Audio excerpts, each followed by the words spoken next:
हाय मेरे प्यारे दोस्तों, सरस्वती मां पाठशाला में आपका स्वागत है।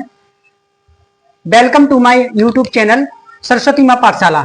ठीक है, और आज का हमारा टॉपिक है बायो सावर्ट नियम का अनुप्रयोग। ठीक है, बायो सावर्ट नियम के अनुप्रयोग है और पहला अनुप्रयोग है आज वृत्ताकार धारावाही कुंडली के केंद्र पर चुंबकीय क्षेत्र। वृत्ताकार कुंडली के धारावाही केंद्र पर चुंबकीय क्षेत्र किस तरीके से होता है, देखिए। एक हम वृत्ताकार ले लेते हैं, ठीक है, ये है, और इसमें बैटरी लगी हुई है हमारी।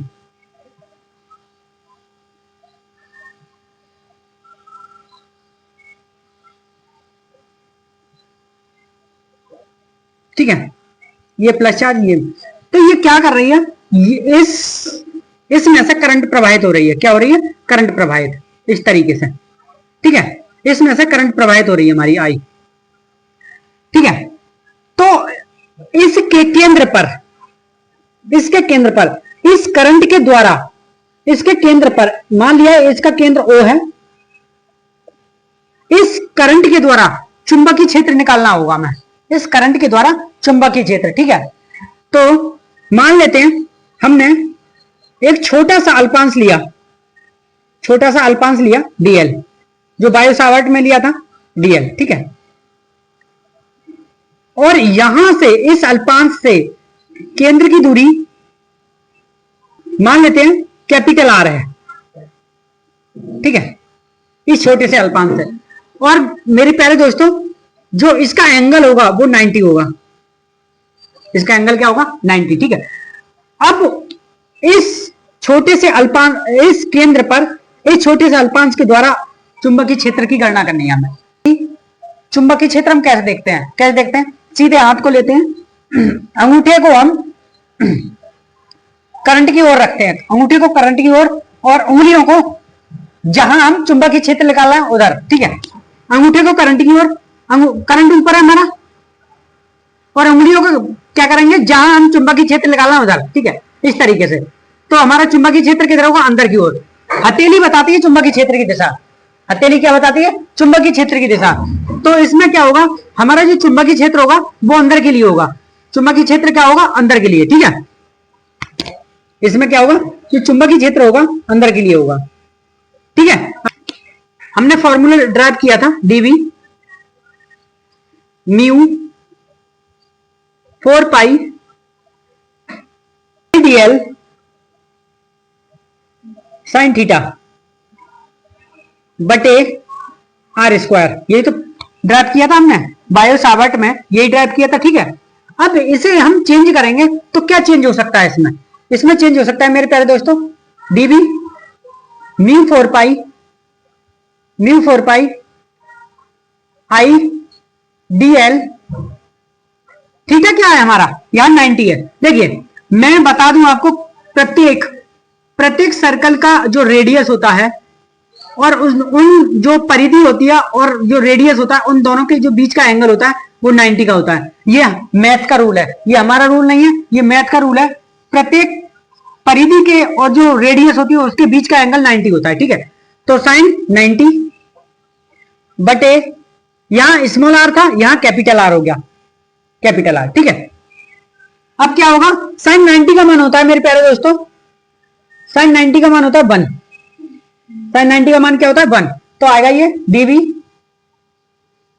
Mu 4 pi I dl R square. ठीक है, ये हो गया इतना। ठीक है, अब इसका समाकलन करेंगे। देखिए समाकलन हम क्यों करते हैं? समाकलन मेरे प्यारे दोस्तों इसलिए करते हैं कि हमने छोटे से अल्पांश के लिए निकाला dv। ठीक है, छोटे से अल्पांश के लिए, छोटे छोटे छोटे छोटे अल्पांश के लिए हम ऐसे निकालेंगे तो उसके लिए समाकलन करते हैं। फिर हमारा पूरे के लिए, पूरे की वजह से चुंबकीय क्षेत्र पता चल जाएगा कि क्या आ रहा है और किधर आ रहा है। ठीक है, पूरे के लिए पता चल जाएगा, पूरे उसके लिए, सर्कल के लिए। ठीक है, पूरे इस कुंडली के लिए पता चल जाएगा चुंबकीय क्षेत्र। ठीक है, तो इसलिए इसके बारे में थोड़ा सा लिख लेते हैं, उसके बाद आगे चलते हैं। ठीक है,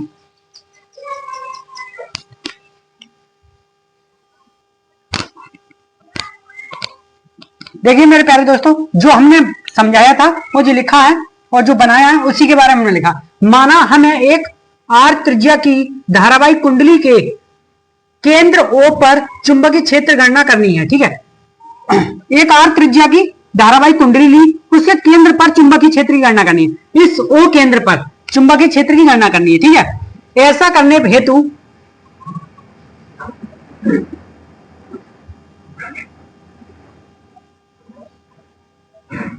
हम चित्र अनुसार एक अल्पांश dl की कल्पना करते हैं। ऐसा करने हेतु यानी कि इस कार्य को करने हेतु हम एक अल्पांश dl की कल्पना करते हैं, यानी कि इसमें से करंट प्रवाहित हो रही है, उसी तरीके से एक अल्पांश लेते हैं dl, और इस dl पे इस O पॉइंट पर, इस केंद्र पर हम विद्युत क्षेत्र की गणना करने की कोशिश करते हैं। ठीक है, बायो-सावर्ट नियम के अनुसार इस अल्पांश के कारण केंद्र पर चुंबकीय क्षेत्र होगा dv बराबर म्यू बटे 4 pi I dl sine theta, sign 90, क्योंकि बेटा मैंने आपके लिए बताया था, मेरे प्यारे दोस्तों, मैंने आपके लिए बताया था प्रत्येक रेडियस होती है, यानी कि जो रेडियस है, यानी कि इसकी जो त्रिज्या है, उसका और जो परिधि के बीच का एंगल होता है वो 90 का होता है। क्या होता है? 90 का। ठीक है, 90 का होता है, यानी कि 90 का कोण होता है। ठीक है, तो साइन 90 का मान होता है 1। ठीक है, तो dv बराबर म्यू 4 पाई आई dl बटे आर स्क्वायर आएगा, कैपिटल आर है तो आर स्क्वायर। ठीक है, अब इसका हम समाकलन करेंगे, तब तक इसे उतार लीजिए, उसके बाद आगे चलते हैं। ठीक है, उतार लीजिए।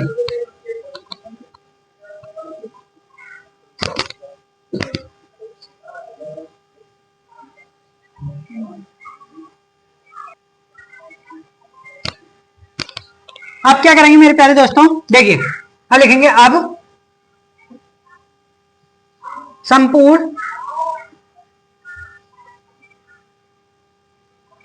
संपूर्ण कुंडली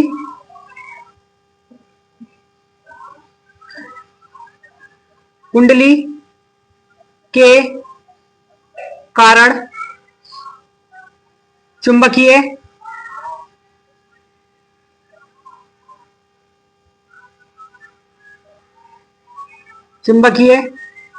क्षेत्र।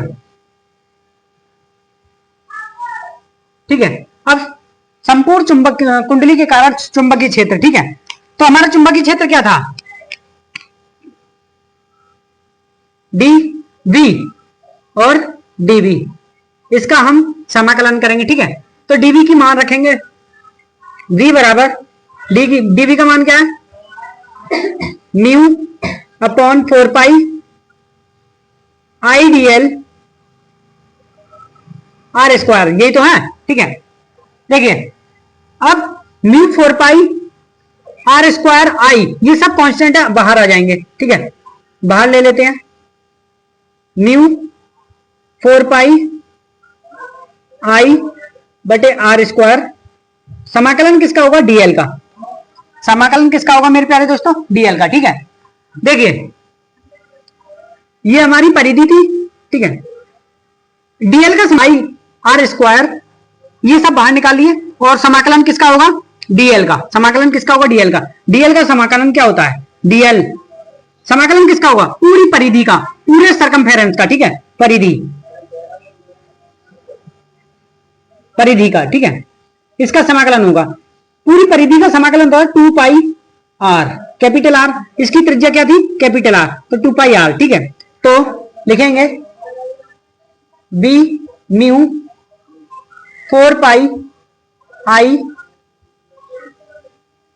आर स्क्वायर गुणा 2 पाई आर। ठीक है, एक आर से एक आर कैंसिल हुआ, 2 पाई से 2 पाई कैंसिल हुए, पाई से पाई और 2 से 2 गए। ठीक है, बचा क्या हमारा? b म्यू 2 गुणा आई आर। ठीक है, तो ये आया b म्यू आई 2r। ठीक है, ये हमारा संपूर्ण कुंडली के कारण चुंबकीय क्षेत्र, ये हमारा क्या है? संपूर्ण कुंडली के कारण चुंबकीय क्षेत्र, संपूर्ण कुंडली के कारण चुंबकीय क्षेत्र। ठीक है, ये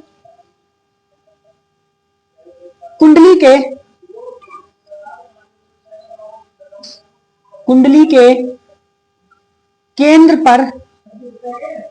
पर चुंबकीय क्षेत्र, ठीक है। कुंडली के केंद्र पर चुंबकीय क्षेत्र है ये, ठीक है। जो हमारा कुंडली का केंद्र था वो यहां पर, उसके कारण ये चुंबकीय क्षेत्र है। संपूर्ण कुंडली के कारण केंद्र पर चुंबकीय क्षेत्र, ठीक है। ठीक है ना, आपको अच्छे से समझ में आ चुका होगा, ठीक है। उतार लीजिए, संपूर्ण कुंडली के कारण केंद्र पर चुंबकीय क्षेत्र, ठीक है। उतार लीजिए आप।